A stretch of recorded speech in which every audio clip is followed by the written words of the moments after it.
Hi, I'm Alia Gurtov. I'm a PhD candidate at the University of Wisconsin-Madison, and I was also an underground astronaut or excavator on the Rising Star expedition and a workshop participant.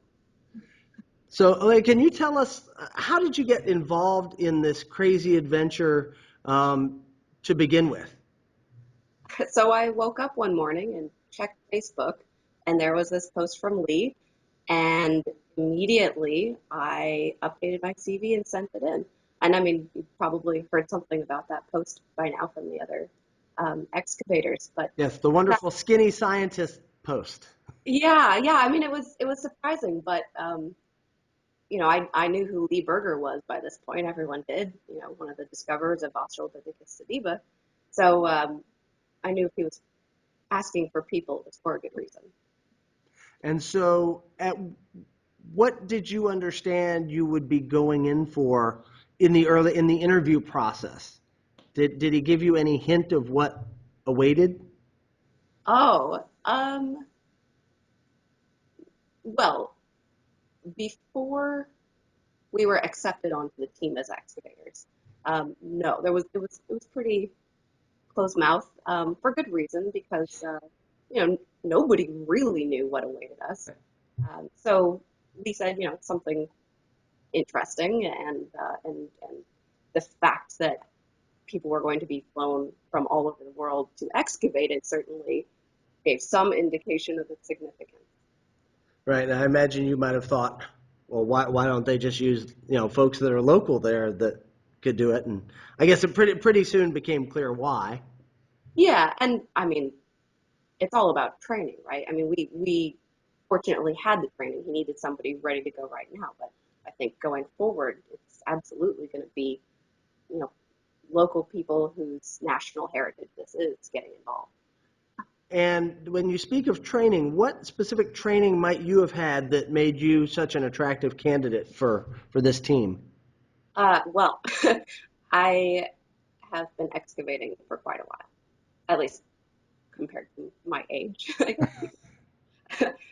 So I was fortunate enough to be on several excavations, including um, one at Manisi in the Republic of Georgia, and at Nickel Point in South Africa, Neumark Nord in Germany.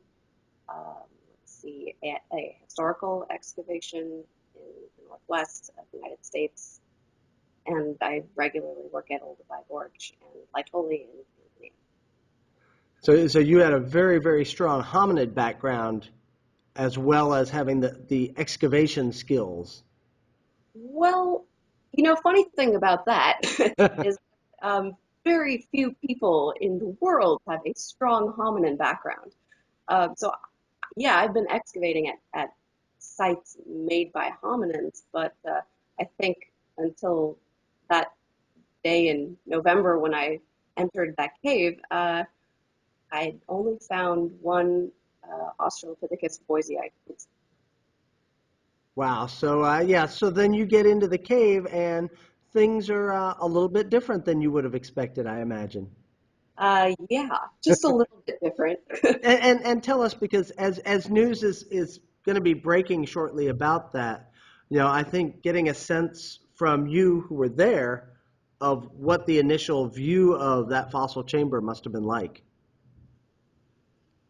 Yeah, it was incredible. Uh, so, you spend 20 minutes crawling, squeezing, climbing, dropping through the Rising Star system, and then you get to this cave and this chamber in the cave, and you have to squeeze into it, and then it opens up, and there's just bones everywhere, just carpeting the surface. It's every anthropologist's dream. And so you worked in the cave on and off for 20 days. And from what I've heard, it sounds like you barely made a dent. Is that a fair assessment? Or maybe we made exactly a dent. Yeah, so I mean, first order of business was to come in and clear the surface because all of those bones were in the greatest danger of being damaged. Um, Once we had moved or picked up the bones from areas that we would be working in immediately, then we got to work on what has become known as the puzzle box, which is essentially like a pickup sticks of bones all intertwined, and that was 80 by 80 centimeters and went down maybe 20, and that was it. And Wow. So did I just hear you right? 80 by 80 centimeters and maybe 20 centimeters down. yeah, and not even an even 20 centimeters across that area. That was probably the maximum depth. So I hope people at home who are watching this are getting out their meter sticks right now and going, "Holy cow!"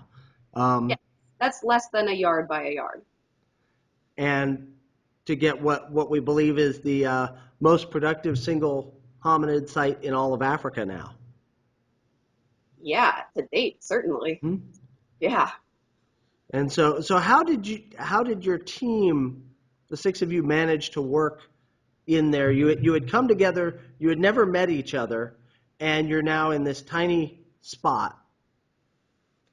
Well, it was tiny enough that the six of us were rarely in there all together, except for the very last day when we said goodbye. But we worked together wonderfully. I mean, usually we were in groups of three, and that was cozy enough, but very efficient. Everyone was incredibly experienced at what they did, and they had a variety of experiences, but all of it culminated in a great excavation team.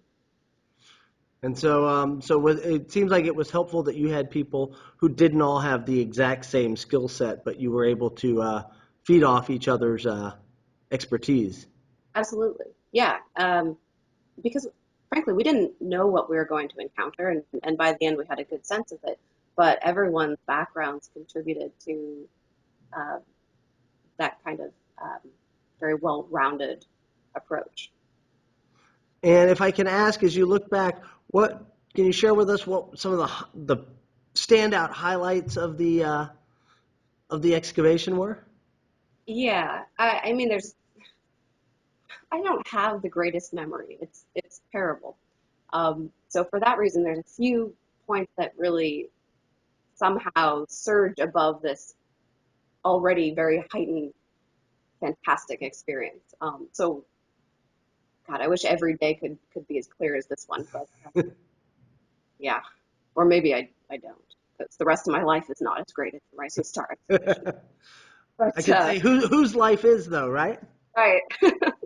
um, but the day that Ellen and I were working on the frontal bone, which had a piece of the brow ridge and the forehead, and we didn't know what we had. We could tell it was cranial, but we spent about 6 hours using a little toothpick to carefully remove tiny bits of clay from around it. And about halfway through that time, we knew what we had, and we were looking at a face. It was the first face we'd seen. So, working together with her to get that piece out and then carry it out of the cave and bring it into the light again was yeah, great day. And the return of that skull portion to the surface was quite a bit of teamwork, as I've been told.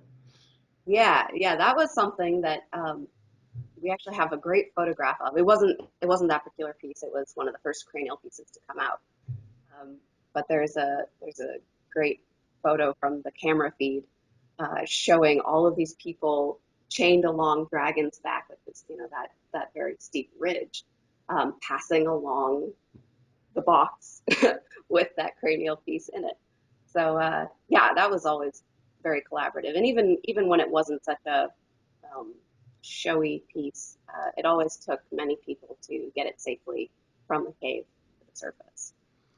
And so when things finally wrapped up there toward the end of November 2013, um, you knew there was lots of work left to do, given all that you had left in the chamber intentionally.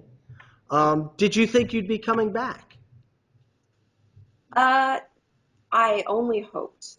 This is the sort of thing you don't want to pin all your hopes on, because what a devastating thing to be told no.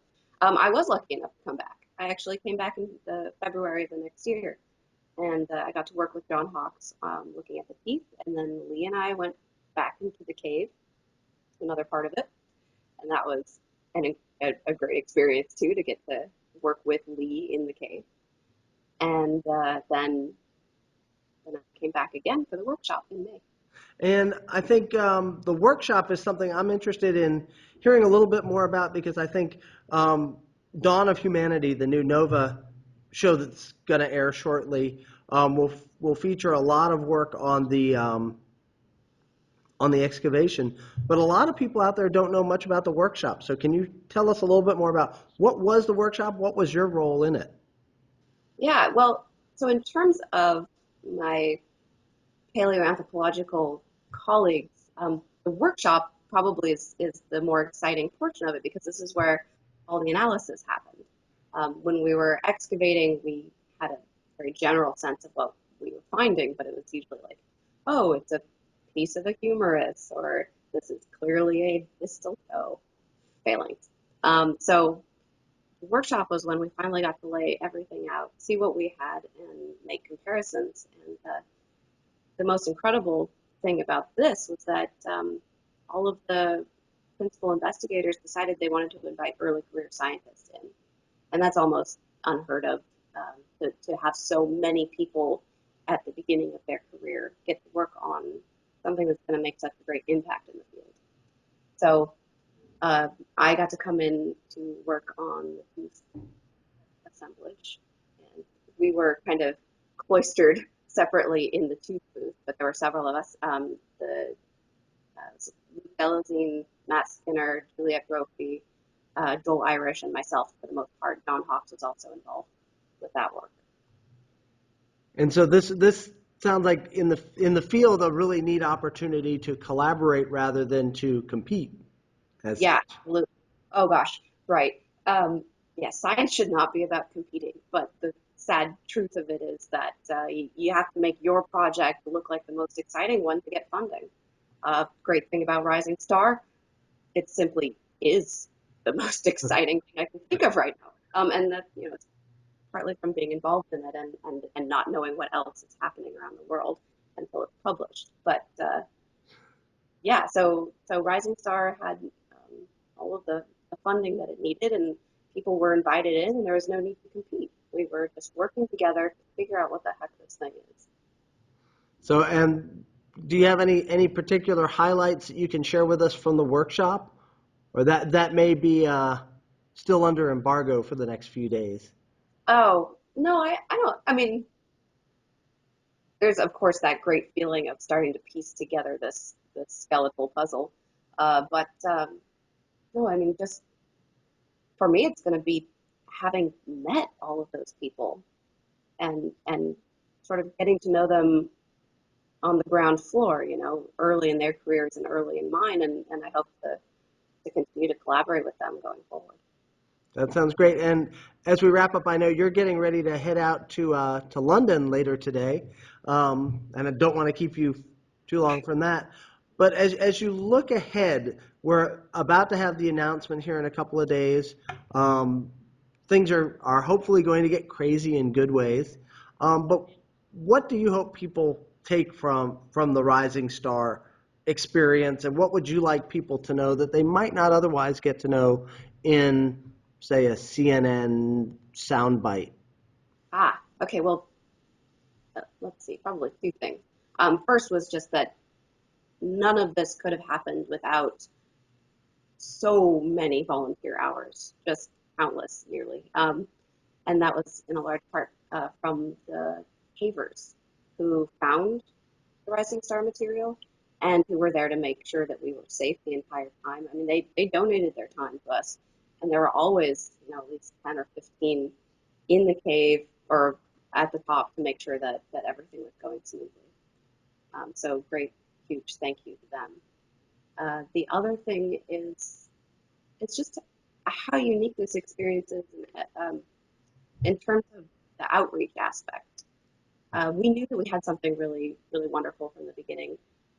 So we were able to invite the public in to watch and to generate a lot of interest.